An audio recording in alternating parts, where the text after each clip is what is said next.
Hello guys, eto na naman ang ating salad. Eto yung daily salad na ginagawa ko.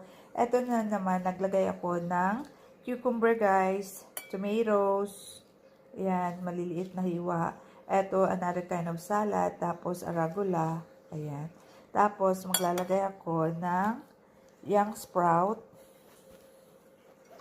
Tapos, lastly, maglalagay ako guys ng ating sauce. Ang sauce na ginawa ko ay lime, lemon, tapos konting garlic na iniwa ko maliliit, tapos dahon ng sibuyas. Tapos, yung extract virgin oil. Yan. Oh. Piliin nyo guys yung virgin oil na gagamitin nyo sa salad nyo.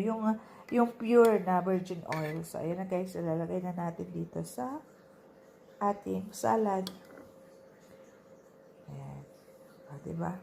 Tapos, sahaluin na natin.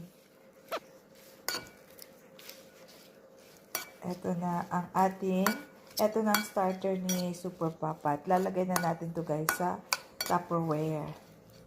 O, diba? Para maraming nutrients na papasok sa kanyang katawan. At lalakas na siya.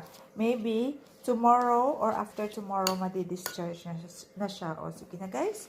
Ito na lang muna ang ating salad. Lalagay na natin sa Tupperware.